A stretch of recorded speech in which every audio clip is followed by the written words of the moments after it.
नमस्कार। आकाशवाणी कटक आंचलिक संवाद पढ़ुछंती मलय रंजन मिश्र। प्रधानमंत्री नरेंद्र मोदी कहिछंती संविधान हेउछि देशर एकतार मूल स्तंभ। विविधता मध्य एकता भारतर अनन्य वैशिष्ट्य बोली वर्णना करी प्रधानमंत्री कहिछंती सरकारक नीति एवं निष्पत्ति देशर एकता को सुदृढ़ करने दिगरे उद्दिष्ट। संविधानर 75 वर्ष पूर्ति अवसर आयोजित दुईदिनिया वितर्क गतकाली उत्तर दे प्रधानमंत्री कहिछंती सरकार एकक नागरिक संहिता लागू करने को प्रतिश्रुतिबद्ध।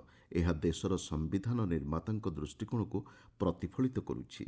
एही आलोचना काल में प्रधानमंत्री केंद्र सरकार ग्रहण करिथिबा विभिन्न पदक्षेप संपर्क में आलोचना करथिले। गत 75 वर्ष मध्य भारतीय संविधानर गौरवमय यात्रा संपर्क में उल्लेख कर प्रधानमंत्री यह देशपाई गर्वर विषय बोली लोकसभा तांकर उत्तर में स्पष्ट करिसेंती। जनजाति बहुल कोरापुट जिलार संस्कृति और जीवनधारा राज्य सांस्कृतिक चित्रपट को गरिमामय करिछि बोली मुख्यमंत्री मोहन चरण माझी कहिसेंती। कोरापुट महोत्सव पर्व 2024 को गतकाली उद्घाटन करी मुख्यमंत्री कहिसेंती जनजाति कला संस्कृति और परंपरा भितर लुचि रही वास्तवता को लोकलोचन को आनिबारे एभली महोत्सव गुरुत्वपूर्ण भूमिका निर्वाह करिथाए। 5 दिन धरी अनुष्ठित हेउथिबा एही महोत्सव में प्रत्येक दिन संध्यारे सांस्कृतिक कार्यक्रम आयोजन करा जायछि। मुख्यमंत्री आज कोरापुट जिले में विभिन्न उन्नयन प्रकल्पर शुभारंभ करिबार कार्यक्रम रहिछि। ओडिशार प्रगति समग्र विश्वपाई एक उदाहरण पलटिछि बोली ओडिया भाषा साहित्य और संस्कृति मंत्री सूर्यवंशी सूरज कहिसेंती। भुवनेश्वरଠାରେ भारतर सामुद्रिक ऐतिह्य दृष्टिकोण संभावना एवं पूर्वानुमान उपर पर्यवेसित दुईदिनिया आंतर्जातिक सम्मेलनीर गतकाली द्वितीय संस्करणर उद्घाटनी समारोह में मंत्री श्री सूरज यह कहिसेंती। बंदर शिल्प और पर्यटन आदि क्षेत्र में राज्य यथेष्ट अग्रगति करुछि बोली से कहिसेंती। वैदेशिक व्यापार मंत्रालय और भारतीय शिल्प महासंघर मिलित सहयोग में यह सम्मेलन आयोजित होइछि।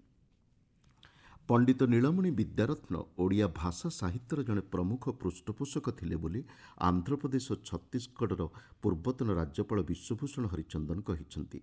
स्वतंत्र उत्कल प्रदेश गठन में तांकर उद्यम अविस्मरणीय बोली भुवनेश्वर जयदेव भवन ठारे आयोजित पंडित नीलमणि विद्यारत्न राज्यस्तरीय जयंती समावेश जोगदे श्री हरिचंदन कहिसेंती राज्य सूचना और लोकसंपर्क विभाग और राज्यस्तरीय पंडित नीलमणि विद्यारत्न स्मृति संसदर मिलित आनुकूल्य अनुष्ठित यह समारोह में बहु विशिष्ट व्यक्ति जोगदे पंडित नीलमणि विद्यारत्न जीवनादर्श उपर आलोकपात करथिले।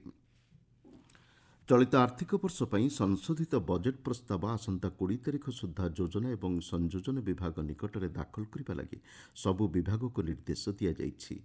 अर्थ विभाग पक्षर एने एक निर्देशनामा जारी करा जाइछि। सेही प्रस्ताव आधार में आसंता आर्थिक वर्ष पर बजेट रणनीति प्रस्तुत करा आसंता 23 तारिख जानुआरी 9 तारिख मध्य सबु विभागर प्रस्ताव पर्यायक्रमे समीक्षा करा बोली अर्थ विभाग पक्षर कहुଯାଇଛି। राज्य में गतकाली अनुष्ठित राष्ट्रीय लोक अदालत में मोट 1,93,463 मामलार फैसला होइछि। जोरिमाना और क्षतिपूरण बाबद 165 कोटी 47,33,217 टंका आदाय पर निर्देश होइछि। जातीय आईन सेवा प्राधिकरण आनुकूल्य ओडिशा आईन सेवा प्राधिकरण पक्षर हाइकोर्ट समेत सबु जिले में लोक अदालत माध्यम बकेया रही मामलागुड़िकर आपस फैसला करा जायथिला। चलित खरीफ ऋतु में धान क्रय प्रक्रिया को अधिक सुसंगत करने लक्ष्य सरकार पक्षर केतेक स्वतंत्र पदक्षेप ग्रहण करा जायछि। बाहर राज्यर धान बोझई गाड़ीगुड़िकर अनुप्रवेश को रोकवा लगी सीमांत अंचल में 40टी एनफोर्समेंट टीम मुतयन करा जायछि। सीमांत जिलागुड़िकर एने व्यापक जनसचेतनता कार्यक्रम हाथ को निया जायछि। धान संग्रह प्रक्रिया कौनसी प्रकार अनियमितता अभियोग नहीं जिला प्रशासन को तुरंत जणाइबाकू परामर्श दिया जायछि। कटक जवाहरलाल इंडोर स्टाडियम ठारे चलिथिबा BWF tour super 100 Odisha masters badminton प्रतियोगितार फाइनाल पर्याय मुकाबला आज अनुष्ठित हेब। पुरुष एकक वर्ग में भारतर संजीव सतीश कुमार और महिला एकक वर्ग में तन्वी शर्मा फाइनाल पर्याय पहुंची। अन्यपक्षे पुरुष डबल्स और महिला डबल्स विभाग में भारतीय खेलाड़ी सेमिफाइनाल पर्यायर पराजित होइछन्ति। ରାଜ୍ୟର ବିଭିନ୍ନ ଅଞ୍ଚଳରେ ଗତ କିଛିଦିନ ଧରି ସର୍ବନିମ୍ନ ତାପମାତ୍ରାରେ ହ୍ରାସ ପରିଲକ୍ଷିତ ହୋଇଛି। ଫଳରେ ଶୀତର ପ୍ରକୋପ ବୃଦ୍ଧି ପାଇଛି। ଏହି ପରିସ୍ଥିତି ଆଗାମୀ 2-3 ଦିନ ପର୍ଯ୍ୟନ୍ତ ଜାରି ରହିବ ବୋଲି ଭୁବନେଶ୍ୱର ଆଞ୍ଚଳିକ ପାଣିପାଗ ବିଜ୍ଞାନ କେନ୍ଦ୍ର ପୂର୍ବାନୁମାନ କରିଛି। ଆଞ୍ଚଳିକ ସମ୍ବାଦ ବର୍ତ୍ତମାନ ପାଇଁ ଏତିକିରେ ଶେଷ ହେଲା। ଆମର ପରବର୍ତ୍ତୀ ଆଞ୍ଚଳିକ ସମ୍ବାଦ ଶୁଣିପାରିବେ ଅପରାହ୍ନ 2ଟା 32 ମିନିଟ୍ରେ।